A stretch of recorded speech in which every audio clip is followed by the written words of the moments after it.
Welcome to your Tuesday. And to you as well. How are we doing? I'm fine. I still have the terminal seasonal allergy. Yeah, well, we've got to get to the bottom of that. Yeah. I think we need to get an allergist on the show. Find out, put you on a gurney of some sort and hook you up to some sort of machine live on television on this show that will fix you. I would like that. I would like that because I have to tell you, this is the worst year for allergies since I was in college. Yeah. Yeah, I don't know if anybody else is suffering. And it just kind of comes in waves? No, it's constant. Just constant? It's constant. Wow. Yes. All right, we'll get to the bottom of this. Please. Megan Mitchell, let's get to the bottom of the news. How about that? Okay, sounds good. Well, nurses at St. Alexius are going through training to help keep them focused when dealing with multiple ICU patients at one time. Mark Charter will have more on that. And we often say more people are coming into this state, but more people are being born here too. Zarina Karzada will have more on the record number of births in July at St. Joe's Hospital. And don't forget to follow us on Twitter. And with Howard in the Mr. Food Test Kitchen. Today we're going to bring a little sunshine into your family's life. It'll have everyone smiling, and of course here in North Dakota we're trying to hang on to summer as long as possible.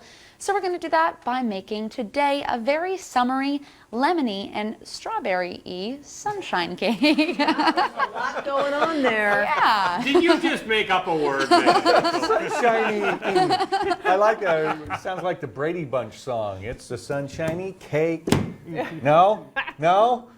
I tried. Sunshiny today. Yeah, we'll see a lot of sunshine today. Going to be a little warmer than it was yesterday and just a little more wind. Here's your weather headlines for Tuesday. Sunny and warmer, highs in the upper 70s to upper 80s, but eastern Montana, you're looking at 90-degree heat. Winds will be out of the southeast this afternoon at 5 to 15 miles an hour. Now, right now, already about 10 degrees warmer than it was at this time yesterday morning in Williston, and that means you're already at 70 degrees right now in Williston, 64 in Dickinson, and 62 in Bismarck. And our weather in motion model shows us we'll be around 80 by lunchtime, and then mid to upper 80s to around 90 by the time you get off work at 5 p.m. So going to be a warm one out there. And then if you need some moisture, which some folks do, still have showers and thunderstorms in the forecast for Friday night, Saturday, and Sunday. All right. Thank you very much. Thanks, Clip. All right. Okay, 9:04 on North Dakota today.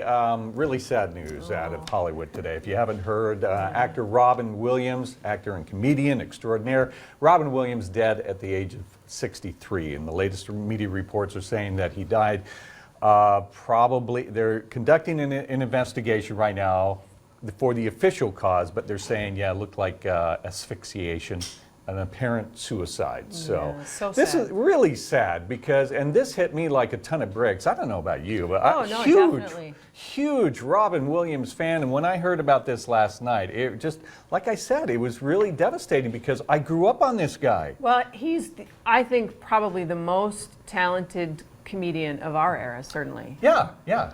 I mean, one of the most, he influenced so many other comics as well. Right. And you know the true genius of a comic is when, you know, he did a lot of impersonations of other celebrity, Arnold Schwarzenegger and everything like that. But when the comic started impersonating Robin Williams, you know you've reached a certain level. Yeah, he and everything that, so much of what he did was improv and oh, absolutely. And that's what made it so amazing. Like, for instance, the movie Aladdin, a lot of that was not scripted. And that was brilliant. It was my favorite Disney movie because of all of the improv and humor that appealed to all ages. Well, not only that, go back even further. He came, his breakthrough, it was funny, last night I was watching, I just happened to have MeTV, our sister station, on. And it was an episode of Happy Days, and which episode of Happy Days happened to air? Oh, it was the one with Mork from Ork that made his debut. And there's Robin Williams. So I'm thinking kudos to whoever was pushing the buttons at MeTV for throwing that episode on at the last moment, because Mork and Mindy, the series in the late 70s, you grew up on it, I grew up on it.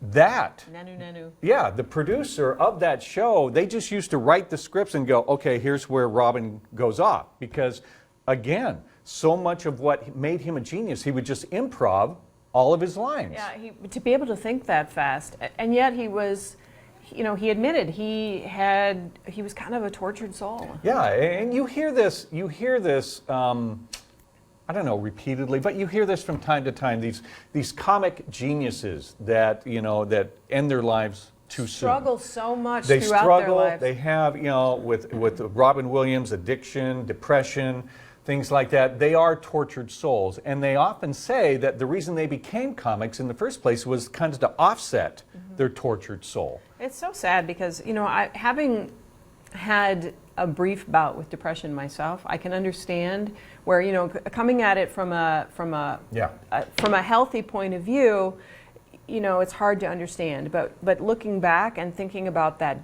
that dark time, you can kind of understand how this can happen, and getting back to a healthy place is so difficult. This is something you and I we have a commonality here in this. I went through a bout of depression through my divorce. Right. You postpartum depression, and like you said, when you're in the moment with that depression, you get just that overwhelming sense of hopelessness. Right, and it's not like I want to punish anybody or anything like that. It's that I want whatever. I just want it to end. I want it to stop. Yeah. Right. And then fortunately nowadays you've got good medication for that, yes, and things thank like. goodness for that. But again, and like you mentioned, when you get out of that place, that dark place, and you look back, you just think, I don't understand it. I don't understand it. Right. You can't understand it unless you're in it. So I think we're going to have to follow up on this. We should talk a little bit more about depression. And if there are people out there who are suffering from this, there is help out there. Yeah, it's just, again, getting back to this, for those of you of a certain age, like Monica and myself, you grew up on this guy. And so it's really sad to hear about this and the situation surrounding it. So anyway, all right, moving on. Ran across this article in the Huffington Post, things we learned from the movies that aren't true. How could Hollywood lie to us? It's hard to believe. It's hard to believe, all right? Okay, so here we go. Things we learned from the movies that aren't true. I'm anxious to hear them. What are they? All right, here's the first one. Think back 1975 in the movie Jaws. Okay, huge phenomenon. Dun, dun, dun, dun, dun, dun. Okay, so it gave you the impression that shark attacks happen all the time. That whenever you go to the beach, watch out for sharks. Watch out for sharks, yeah. And matter of fact, it makes you afraid to go in the water. Yeah. Just when you thought it was safe. Yeah, exactly. That was the whole, I remember that, just when you thought it was safe. Totally not true. Shark attacks in reality, very rare. Well, when you think about all the people that are in the water every day. Yeah. And you hear about it, and of course the media kind of blows it out of they hypes play it. this up. Yes. But really, it is relatively rare. So that's the first lie that Hollywood tells us. All right.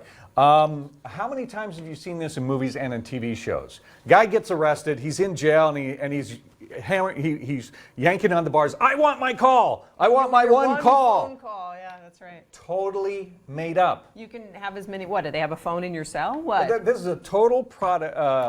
It's a plot ploy, they call it. A plot ploy that they only get one call from jail. Totally not true. You get an attorney, and then your attorney can get you how many calls, no matter how many calls you want. Really? Yeah. That's as many as you need. There's nothing in the Constitution or any law anywhere that says you just get one call from jail. So you can like sit there and chat with your friends? Or? I don't know if you're sitting in jail. Do they give you your cell phone?